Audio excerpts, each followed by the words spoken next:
محترم حاضرینو، تاسو په حضور کې ما د پیغمبر علیه الصلاۃ والسلام یو روایت مبارک پیش کړي.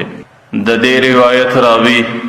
حضرت عبدالله ابن عمر ابن عاص رضی الله عنه دی چې هغه د حضرت عمرو بن العاص رضی الله عنه بچی او د پیغمبر علیه الصلاۃ والسلام په ډیر جلیل القدر او په ډیرو لوی صحابو کې بهترین انسانو او ډیر زاهد صحابي او ډیر عابد صحابي او د زندګۍ او د ورځې او د شپې ډیره حصہ به د هغې په عبادت کې تیرېدله. چونکې د هغې زندګي په مدینه منوره کې وله، نو مدینه منوره کې د هغې پلار حضرت عاص رضی الله عنه حضرت عمرو بن العاص هغې ته په یو شریف خاندان کې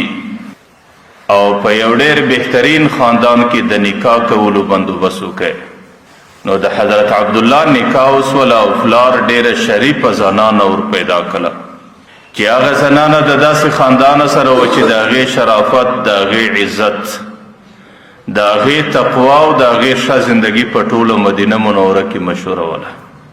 چې کله د حضرت عبدالله ابن عمر ابن عاص رضی الله عنه واده وسو او هغه زنانه راله د ده په کور کې د زنانې په شکل باندې زندګي روانه کړه. نو د ده پلار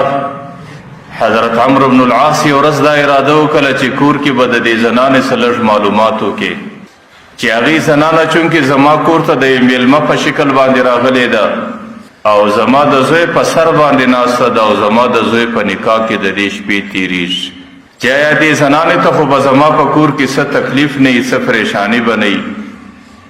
ایا دا زنانه د دې خپل خاوند سره مطمئنه ده او د دې زنانې د دې خپل خاوند سره څنګه زندګي تېرېږي؟ نو حضرت عمرو بن العاص رضی الله عنه په دې فکر باندې یو ورځ د هغه زنانې خونې او حجرې ته راغلی. پر هغه زنانه باندې د پوښتنې کولو دپاره او د دې معلوماتو کولو دپاره چې د دې زنانې زما د دې بچي سره چې کوم تعلق او حقوق دي، ایا زما بچی هغه حقوق ادا کوي او که نه ادا کوي. نو حضرت عمرو بن العاص د هغه زنانې زه پوښتنه کوي، ای زنانې ته خو زما کور ته د میلمه په شکل باندې راغلی او زما د زوی په سر باندې ناست دی او زما د زوی په نکاح کې ستا شپې او ورځې تېرېږي. یوه مسله دا پوښتمه چې زما په کور کې خو به تا ته څه مشکل و پریشاني نه وي، که چیرې زما په کور کې تا ته څه مشکل و پریشاني وي د هغې تذکره و یاداشت ماته وکړه. او دویم د دې خپل خاوند چې ستا خاوند زما بچی دی د هغې متعلق لږ معلومات غواړم، هغې تا په دې کور کې څنګه سړی وبالی، د هغې زندګي ستا سره څنګه تېرېږي، ایا ستا زندګي د هغې څه مطمئنه ده او که نه ده؟ چې کله هغه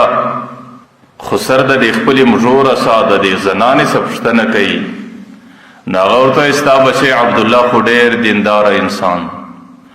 او ډیر نیک انسان دی او د هغې عبادت در حد ډیر زیات دی، چې زه کله دې کور ته راغلی یم د هغې ټوله ورځ روژه ده او چې زه دې کور ته راغلی یم چې ماخستن چې دی مسله واره کې بیا در سهاره پورې عبادت دی، نو هغې ټوله شپه په عبادت کې تېره کې د دې عبادت څه زما در بسترې پورې د راتګ یا زما سره څه الفت کول یا زما سره محبت کول یا زما سره یو څه ځان مشغوله کول د دې فرصت د ده سره عام طور نه وي. نو د هغې ټوله ورځ په عبادت کې تېرېږي او د هغې ټوله شپه په روژه کې ده زما سره د ویناو د خبرو کولو فرصت هغه سړی نه لري.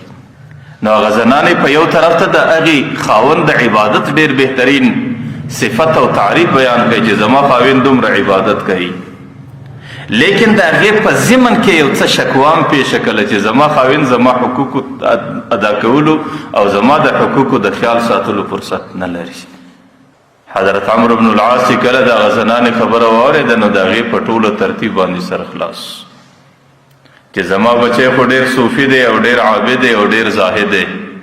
شاید د هغې څه د دې صوفیګرتو د عبادت په خاطر باندې د دې خپلې زنانې په حقوقو کې کمی کیږي. نو دستي یې سهار هغه خپل بچی راوغوښتی چې کله فرصت پیدا سو، بهر ورته وایي بچی دا به مناسب نه وي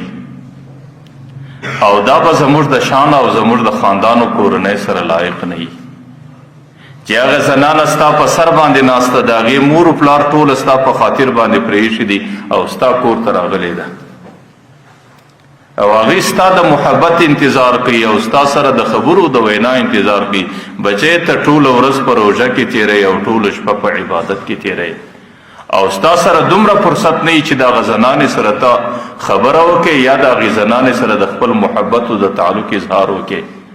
نو ورته وایي بچی دا ستا په زندګي کې ډېره بې اعتدالي ده او ستا زندگی ډیره بې ترتیبه ده. په کار دا دی چې په دې خپله زندگی کې لږ ترتیب پیدا کړې او د دې زنانې د حقوقو د ادا کولو فکر وکړي. لیکن حضرت عبدالله ابن عمر چونکه عمر رضی الله عنه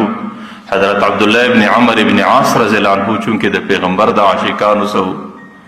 او صحابه کرام ټوله د پیغمبر علیه الصلاة والسلام عاشقانو، هغې به سهار د پیغمبر مجلس ته راتلو بیا به د ټوله ورځ د پیغمبر په دید نه مړېدو. هغې به د وحي کیفیات لیدل. هغې به چې پر مدینه منوره کوم انوارات راتلو د پیغمبر علیه صلات وسلام هغه نوراني چهره به 4 ساعته د هغې په سترګو کې وله. هغې به یو فرصت نه پیدا کوی چې د پیغمبر علیه صلات وسلام د مجلس څخه ولاړ شي. ځکه پیغمبر علیه صلات وسلام ته الله تعالی داسې نوراني زندګي ورکړې وه. یو صحابي قسم خوري چې په کومه ورځ باندې د هجرت په شکل باندې پیغمبر مدینې ته راننوتی، ورته زما په خدای قسم زموږ په هر څه کې نورانیت رالی، زموږ زړونه نوراني سو، زموږ زندگی نوراني سوه. موږ د پیغمبر د راتګ انوارات په سترګو باندې لیدل. لیکن چې په کومه ورځ باندې پیغمبر علیه السلام د مدینې څخه رخصت سو او هغې د دنیا د زندګۍ څخه رخصت سو، هغه صحابي بیا قسم خوري چې موږ د پیغمبر د قبر خاورې اړولې او زموږ لاسونه په دې خاورو باندې لړلي وو. لقد انکرنا فی انفسنا ولقد تغیرنا فی انفسنا. زموږ په دې زړو کې بیا نکارت او تغیر موږ محسوس کړئ چې پیغمبر رخصت سو او د هغې هغه توره تیارې کفر موږ راورسېدله.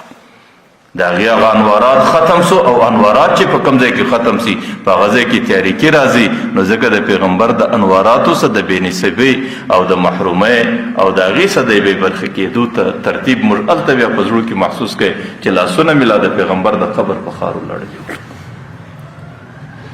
نو د صحابهو زندګي د پیغمبر علیه صلات وسلام په مجلس کې تېرېدله. د هغې زړونه د پیغمبر د مجلس په انواراتو منور وو. د هغې زندگی به همیشه په عبادت کې وه، د هغې ورځ په عبادت کې، د هغې شپه په عبادت کې. هغې ټوله زندگی د دې دپاره تصور ګرځولې وله چې دا زندگی زما د آخرت توشه ده، په دې زندگی کې به زه د آخرت دپاره یو ترتیب څنګه برابر کړم او زما زندگی به په دې شکل باندې څنګه تېره سي چې زه د زندګۍ څخه رخصت سم او زه د الله تعالی حضور ته ورسم، الله تعالی زما سره راضي. ځکه هغې د پیغمبر څخه دا اورېدلي و رضوان من الله اکبر. د الله تعالی لږ رضا پیدا کول دا د انسان دپاره ډېر لوی شی دی. نو ځکه حضرت عبدالله ابن عمر ابن عاص د پیغمبر د دغه صحابه وسو او د هغې به ځکه ټوله ورځ روژه وه، زندګي یې په دې کې تېروله او ماخستن به بیا پر مسله باندې کښېناستی، تر سهاره به عبادت. ما درته ویل دا د ټولو صحابهو دا شان